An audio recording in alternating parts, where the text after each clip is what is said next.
É isso, Sabrina. A gente teve uma alta de 1,25%, está bem acima de 10% nos últimos 12 meses da inflação, mas isso é o IPCA, que é o Índice de Preços ao Consumidor Amplo, que reflete a inflação oficial ao consumidor.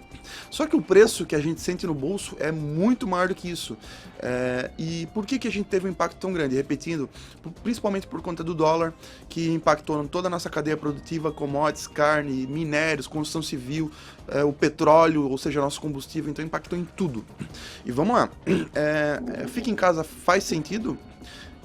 Depende. Acho que realmente teve um exagero por parte de alguns governadores, isso inclusive o governador de Santa Catarina, Moisés, que literalmente trancou tudo, travou tudo, preocupados com a pandemia e sem a menor preocupação com a economia. Então isso gerou perda de muito posto de trabalho, especialmente para quem atua com eventos, turismo, os restaurantes, etc. Então foi bem difícil para esses setores. A gente viu muitas empresas desses segmentos e de outros quebrando em Santa Catarina. Foi muito ruim. Isso tem sim culpa do tal do fique em casa. Agora vamos falar um pouco de economia, né? Tirando um pouco dessa parte política, eu até falei sim, o Fica em Casa teve uma responsabilidade pela um impacto relevante na economia, só que quando a gente fala de economia, não é só isso, tá? Vamos lá, a gente teve uma pandemia que travou o mundo inteiro. O que aconteceu? Incerteza global. Ninguém sabia o quanto ia durar, o que ia acontecer, como a economia ia reagir. Então as empresas, os prestadores de serviços, todo mundo se resguardou. O que é se resguardar? Vamos reduzir a produção, vamos reduzir o investimento para não correr risco de perder dinheiro, de ficar com o material encalhado. Ou seja, eles pararam a produção. Medo. Tudo caiu, tudo baixou. Qual que foi o sintoma da pandemia? A população reagiu de uma forma adversa. Porque ao invés de reduzir o consumo, a população resolveu aumentar o consumo com medo que faltasse produtos em casa. Isso numa parte. E outros setores, a construção civil, por exemplo, a população resolveu migrar para imóveis maiores. Então a gente teve aí um aumento de consumo dos mercados, um aumento de consumo do mercado imobiliário. E vamos falar no outro ponto. Os investidores, hoje o Brasil tem mais de 50% de capital externo investido no Brasil. O mercado, a economia mundial fugiu de capital de risco. O Brasil é um país emergente, ou seja, é visto como um país de risco.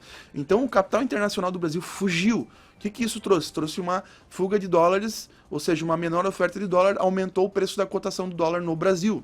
E outros países também, mas principalmente no Brasil. Então o que isso acarreta? Aumento no custo das commodities. O Brasil ele passa a exportar mais, porque o Brasil se torna barato para o estrangeiro, só que aumenta a demanda para os produtos, aumenta a commodity, o preço do produto aumenta. E o consumidor local vai pagar mais caro. Petróleo também é commodity, é dolarizado, fica mais caro. Frete, depende do petróleo, fica mais caro. Então, assim, tudo fica mais caro, por quê? Porque reduziu a oferta e aumentou e manteve a demanda. Então, a gente pode falar que sim, o Fica em Casa foi culpa disso, teve culpa, mas eu não estou falando do fica em casa do governador, ou fica em casa do presidente, ou quem quer que seja. Eu estou falando isso é consequência da pandemia como um todo. Então, quando a gente vê o presidente polemizando e jogando a culpa nos governadores, eu acho que a culpa dos governadores é muito mais da questão de aumento de impostos, é muito mais da questão de quebra de alguns postos de trabalho, de algumas quebras setoriais, do que na economia como um todo. A economia como um todo é uma questão macroeconômica e vamos lá. Por que isso impactou tanto a economia nacional em relação a outros países? Porque o Brasil está numa situação política e fiscal muito complicada, muito delicada.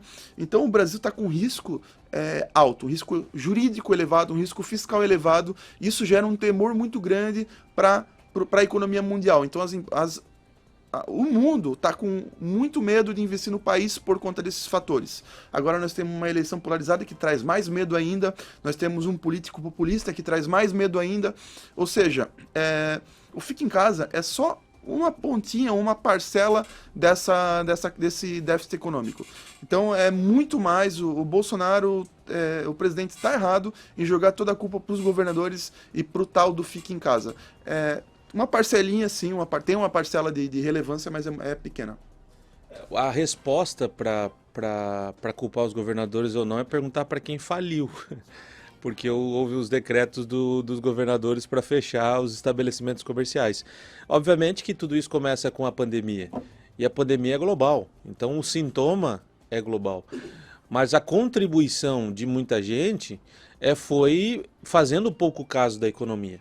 E isso que vem, e é nesse ponto que o presidente acaba conseguindo passar por isso, porque ele acabou, nesse momento, se colocando numa posição de temos a pandemia, tem essa realidade, mas ao mesmo tempo não dá para fechar tudo. E o pior de tudo isso, que não é uma fala do Bolsonaro, mas eu acrescento, que os governadores eles mandaram fechar aquilo que não tinha potencial político para atrapalhá-lo, certo? Ah, mas esquecendo que tem uma eleição muito próxima. Mas fecharam estabelecimentos comerciais, quantos postos de trabalho fecharam? Aí agora comemoram a abertura de empresas. Abertura de empresas de pessoas que ficaram desempregadas e não tinham para onde ir e que acabaram precisando abrir um MEI lá num site, entrar lá, colocar seus dados, abrir um MEI para poder prestar um serviço. Então, em escala global, a gente tem a realidade, o sintoma da pandemia, tudo aquilo que o André trouxe, e o que eu acrescento aqui e que acho que é o panorama, é que o presidente da República, ele consegue ter um conforto maior nesse debate, porque ele foi contra esse fechamento, e também a população compreendeu que as medidas que a gente precisa falar, que são as reformas, elas não acontecem não por uma má vontade do governo.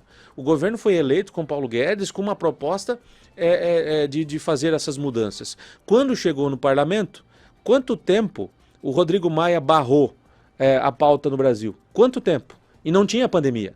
E o Rodrigo Maia segurou a pauta no Brasil. O presidente do Senado, quanto tempo segurou a pauta no Brasil? Quanto tempo nós tivemos problemas gigantes no Brasil e não existia uma pandemia? E qual foi a contribuição dos parlamentares para isso? Agora chega na pandemia um parlamentar que não tem responsabilidade fiscal, ele não tem uma responsabilidade sobre o orçamento público. Ele não é responsável se o presidente furar o teto de gastos. O senador não é responsável. Ele julga o presidente da República se ele furar o teto de gastos. Mas ele é um dos contribuintes para essa estrutura toda. E que as reformas que são tão pedidas pelo mercado não acontecem por uma influência direta do parlamento e do Senado. Da Câmara dos Deputados e do Senado. Do parlamento em si. E se o parlamento quisesse mudar e quisesse contribuir, já tinha antecipado essas discussões e tem a capacidade de fazer emendas e parar de culpar o governo federal. Então a situação, a realidade é muito mais confortável ao presidente para fazer uma declaração como esta por conta daquilo tudo que se apresenta. Os governadores que pouco se importaram, essa que é a verdade, fizeram pouco caso da economia e aqui ficou a discussão o tempo todo.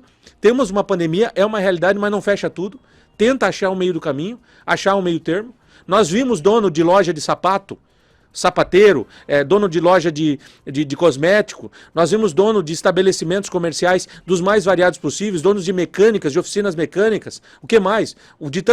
Pessoal do shopping, de eventos, tornando-se criminosos porque estavam querendo trabalhar. Tinha gente que fechava a porta e ia trabalhar dentro do estabelecimento comercial, a polícia batia lá, abria, mandava sair e ainda sujeitava essas pessoas à multa. Como que isso não tem interferência na economia? Obviamente que tem, e aí o presidente tem toda uma relação confortável para poder fazer as suas declarações. Ah, é uma linguagem bonita do presidente? Não é. É uma linguagem que você quer falar igual o presidente? Obviamente que não é. Mas o que ele fala, a população concorda, porque o parlamento não faz a sua parte e vive culpando ele. Antes da pandemia a gente viu isso sempre, essa é a política brasileira, e por outro lado a gente viu os governadores também não fazendo a sua contribuição. Até porque quando falar de inflação, não vai bater no Moisés. Quando for falar de inflação, não vai bater no Dória. Vai bater no Bolsonaro, ele vai ser o responsável, e aí vai tentar controlar a inflação, aí vira uma bagunça de novo aquilo que a gente já viu no Brasil. Perfeito, Ananias. Perfeito, Ananias, eu concordo plenamente com as tuas falas. Só um detalhe, o Bolsonaro falou que a culpa da inflação é do Fica em Casa. A inflação é uma coisa, a economia é outra. Os governadores, concordando com tudo que o Ananias fez, têm uma responsabilidade muito grande sobre a perda de empregos e pós-trabalhos e de muitas empresas pequenas e muitas empresas do setor de serviços, comércio e eventos. É absurda a responsabilidade e a quebradeira que nós tivemos em Santa Catarina e no Brasil todo. Agora, a inflação é generalizada. A inflação não tem apenas essa situação.